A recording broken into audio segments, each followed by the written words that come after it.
اهلا وسهلا بكم، مرحبا بكم في هذه الحلقه. هذه الحلقه تكميليه وجزء ثاني ديال الموضوع الاول اللي كنت تطرقت لهذاك الحثاله ديال داك الخائن، داك الصحفي، داك العميل، داك الجاسوس اللي دخل المغرب ومشى فعطهم يدير التغطيه ديال على المنتخب المصري ديالو، وهو كمراسل احدى القنوات او هو كذلك مؤثر في منصات التواصل. يعني هز راسو ومشى الحوز وبقى كيصور بدون ترخيص بدون حتى شي حاجه، وكيقول لهم حنا غنبينوا المغرب الحقيقي وغتشوفوا هذا التطور اللي كيمشي فيها المغرب والتظاهرات الافريقيه وكذلك العالميه اللي مقبله انه غادي يحتضنها. فهناك مغرب اخر وهناك ناس اخرين يعيشون تحت خط الفقر، وانهم هاد الناس هادو هما اللي متواجدين في هذه المنطقه ديال الحوز وضربهم الزلزال والدوله ما مسوقه لهمش. يعني هو بخلاصه بالنسبه للناس اللي غادي يشوفوا الفيديوهات دابا باش يعرفوني علاش كنهضر. فانا كنت طبعا الحال درت الفيديو الاول ووعدتكم بانني غادي نحط الفيديو الثاني هو تكميله ديال الفيديو الاول، لان كانت قطع لي واحد لابارتي في المونتاج مع الاسف الشديد. فاليوم انا غادي ان شاء الله غادي ندير واحد التكميله للجزء الاول. اذا بعد تحياتي لكم جميعا، كنتمنى ان شاء الله الموضوع ينال الاعجاب ديالكم باذن الله، وتشاركوني كذلك نتوما بالاراء ديالكم. شكرا لكم جميعا. على كل حال هذا السيد هذا دابا حنا هضرنا في الجزء الاول كيفاش، ولكن دابا انا غادي نقول ونطرح واحد علامه الاستفهام كبيره، واحد السؤال اللي خاصنا نجاوبوا عليه. هاد الحثاله، هاد الجاسوس هذا او هاد العميل هذا اللي مصيفطوه اعداء المغرب، اذا هادشي اللي غادي نقدروا حنا نفهموه هي اجندات وخلفيات وابعاد بغات تضرب المصلحه ديال المغرب والنجاحات ديال البلاد ديالنا، هذه ما فيها شك. ولكن ملي كتجي من عند واحد غريب او واحد اجنبي ما غتسناش منه انه يصفق لك النجاحات ديالك، غتسنى منه انه حاسود حقود ما غيبغيلكش الخير. المصيبه الكبرى ملي كيجيو من عند ناس المواطنين ديالك محسوبين انهم مغاربه ولاد البلاد ولاد الوطن، ولكن كيمشيو معاهم في هذا الخط هذا سواء قاصدين او ما قاصدينش. هاد الحثاله هذا شكون اللي وصلوا للحوز؟ شكون اللي داه الحوز؟ شكون اللي كان معاه؟ شكون اللي رافقه؟ هذا هو المصيبه. هادو اكيد مغاربه طبيعه الحال اللي مشاو داوه لتماك، هما اللي عارفين البلاصه وعارفين التضاريس وعارفين الطريق وعارفين كلشي وعارفين الناس اللي عايشين في ذاك البوادي وعارفين المناطق بالذات المتضرره من هذا الزلزال اللي وقع. اكيد انا ناس، انا قلت لكم سواء قصدا او غير قصد، ولكن كاين حاجه اخرى اكبر من هذا، واللي هي السؤال الاكبر والسؤال الاعمق، وهو ان هذا الخبيث، هذا الحاسود، هذا الحاقود ملي جا وبقى كيدير داك المنصه داك التلفازه وغادي كيجمع داك الاطفال وكيجمع داك الناس وغادي يتفرجوا في كره، وحنا جبنا لكم باش تفرجوا حتى نتوما ديروا يعني واحد المتابعه لهاد لاكوب لافريك وما تبقاوش نتوما محرومين، وان الناس في المدينه كيتبعوا نتوما الدوله ناسياكم هنا الى اخره. هو كيدير السم في العسل. فهنا مني جبد هو هاد التلفازه وصوب هاد المنصه وصوب هاد الشيء هذا، كيفين هي السلطه؟ فين هو المقدم وفين هو الشيخ اللي تيقيلوا كيدوروا في داك القبيله وكيدوروا في داك الدوار؟ فين هما هاد الناس؟ فين هو القائد؟ السلطه غائبه تماما. اللي المفروض يكون هو انه مجرد ما دخلات واحد الطوموبيل على القبيله، راه كيكونوا مع دابا البوادي، حنا عارفين البوادي المغربيه راه كيكونوا معروفين الناس بيناتهم، لان هذوك الناس كيكونوا جذور وحده، ولاد العم ولاد الخال ومعروفين بيناتهم. مجرد ما كيدخل شي واحد براني كيطيروها في السماء، كيعرفوا هذيك الطوموبيله برانيه، هما اللي هادي كاينين تما برانيين. دابا هاد الناس اللي غادي نعطوهم عذر، حنايا ناس بسطاء فقراء ما فاهمينش، مثلا ناس شافوا واحد دار لهم هذيك المنصه وهذا قالوا هذا ربما تكون شي جمعيه وجايه مثلا تعاوننا تبرع علينا تعطينا حنايا مضرورين هنايا مثلا.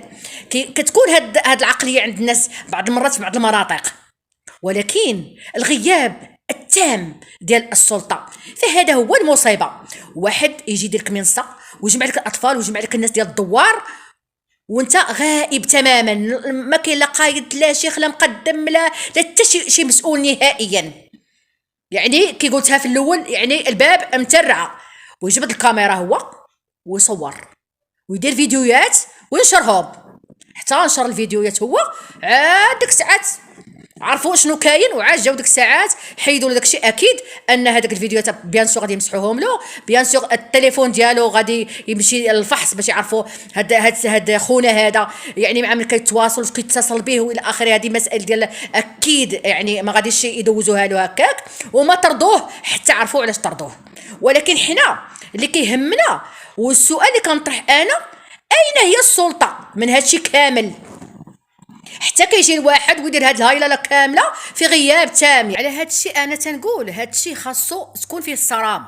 الدوله خاصها تدخل، الدوله خاصها تفرض واحد القانون على هاد الناس البرانيين اللي كيدخلوا للمغرب وكيبقاو يحلوا كاميراتهم والتليفونات ديالهم وكيبقاو يسجلوا شمالا وجنوبا شرقا وغربا، في المدن في البوادي في القرى في السهول في الهضاب في الجبال. هادشي راه غير معقول، هادشي راه غير معقول. راه ما كاينش شي بلاد في العالم كيجي شي واحد ويحل الكاميرا ويبقى يشجعها هكاك ويمشي لبلادو سواء خيرا او شرا. وحنا كنقولوا يا ربي اللهم اجعل هذا البلد امنا مطمئنا. فاحنا الحق على بلادنا وحبا في الوطن ديالنا وكنموتوا على شي حاجه سميتها المغرب. هذه بلاد ديال الاجداد والاباء وغنخليوها باذن الله تعالى للاولاد والاحفاد. اذا كلنا خصنا نتعاونوا كمواطنين كل في موقعه. اي واحد خدام فينا في شي حاجه تيخصو يؤدي الواجب ديالو والامانه ديالو لهذا الوطن هذا. فالدوله خاصها تكون صارمه، واي واحد بغى يسجل شي حاجه سواء مع عائلات او في الشارع او في شي حاجه يكون القانون، يكون الترخيص، عنده الرخصه يسجل وشنو غتسجل وشنو بغيتي تقول. حتى الاسئله اللي غيبقى يطرحها على الناس حتى يراجعوها المسؤولين ويعرفوا اشنو غادي يقول، ويمشي مع المقدم ولا يمشي مع الشيخ ولا يمشي مع شي مرافق ويعرف اشنو كيقول وشنو كيسجل. والشاده والفاده عاد ديك الساعات يعطيوه الرخصه ولا ما يعطيوهاش. ماشي حنا قوه هذا الكرم ديالنا الزايد يعني هذا الشيء راه شي حاجه ما كتدخلش للعقل.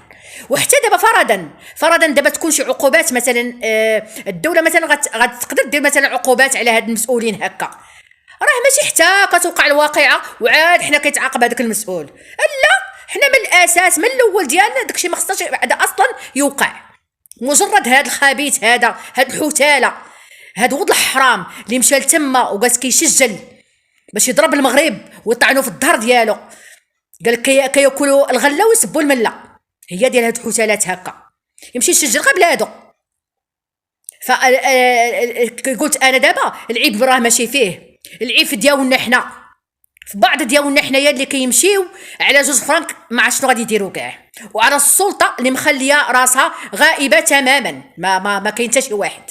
هادشي لا حول ولا قوه الا بالله. انا كنتمنى ان شاء الله الرحمن الرحيم يعني الاصوات ديالنا حنايا كمغاربه احرار اللي كنموتوا على هاد البلاد، هذا وطن ديالنا خاصنا نحافظوا عليه كل في موقعه. راه ما خاصناش نخليو هاد الشيء يزيد يتفاقم اكثر من هكا. احنا كنشوفوا شي فيديوهات كنبقاو نقولوا لا حول ولا قوه الا بالله. علاش في دول اخرين الا ما كانش الترخيص والله لا حليتي الكاميرا نهائيا وتكون شكون ما بغيتي تكون. راه ما كاينش شي دوله اللي كتسمح لاي واحد يبقى خارجي كاميرتك وتبقى تصور فين ما بغيتي وتهضر وتقول شنو ما بغيتي. راه ما كايناش هادي. حنا عندنا هاد القضيه هادي راه خاصها حل، راه خاصها قانون، خاص هادشي يطبق. دابا ها هما كيجيو مراسلين مثلا محسوبين، واحد طردوه جزائري وها هو طردوه حتى هو جا ودار يعني بقى كيدير واحد التغطيه كلها فيها زعما مغالطات وباش زعما يشوه صوره المغرب وينقص من هذا المستوى اللي بان فيه في التظاهره الافريقيه. ها هما جراو عليه صافطوه بحالته الجزائر. واحد تونسي راه حتى هو دار واحد التغطيه مكفسه وحتى هو عاوتاني كان غيتطرد، لكن دخلت القناه ديالو سميتها وقال قناه المحور ولا داكشي، طلبات يعني اعتذار رسمي وفرضت على داك الصحفي انه يدير اعتذار رسمي للسلطات المغربيه، وفعلا دار واحد الاعتذار رسمي وخلاوه دابا في المغرب كيتابع هاد التغطيه ديال تونس. فهاد الحوتاله المصري ها انتم هذا عاوتاني شنو دار؟ طار في عطما يجي يدير التغطيه على المنتخب المصري ديالو، طار وقال لك الحوز والمجتمع والمغرب اخر وكذا وكذا. داك شغلنا حنا، هذاك المغرب ديالنا حنا، هذيك كوزينتنا حنا. ما عندش الحق اي واحد كيف ما بغى يكون يدخل في وسط منا. حنا مغاربه من طنجه للقويره، حنا قادين بكوزينتنا نتناقشوا ندابزوا نوليو نضحكوا ونحلوا المشاكل ديالنا، نحتاجوا على المسؤولين. حنا كنحتاجوا على المسؤولين، خاصهم يكونوا حالين عينيهم كيطبقوا القانون. باش نحميو الوطن ديالنا خصنا نطبقوا القانون على اي واحد باغي يضرب البلاد، لان حنا كنعرفوا بان هناك عيون متربصه بنجاحات المغرب. اذا كنتمنى ان شاء الله انني نكون وصلت يعني الفكره ديالي، ونكون وصلت وجهه النظر ديالي بكل حب وكل اخلاص لهذا الوطن هذا. وانا عارفه كاين عدد مني كثيرين وحنا كنموتوا على بلادنا، داكشي باش كان احيانا كنفاعل وكنتكلم بحرقه حبا وغيره في هذا الوطن. اللهم اجعل هذا البلد امنا مطمئنا باذن الله. وكنتمنى ان شاء الله انكم تنتظروني في فيديو مقبل غادي نتطرق لواحد الموضوع مهم ومهم جدا ان شاء الله. كنتمنى منكم اللي شارك في القناه يفعل الجرس باش اي فيديو ان شاء الله توصلوا به.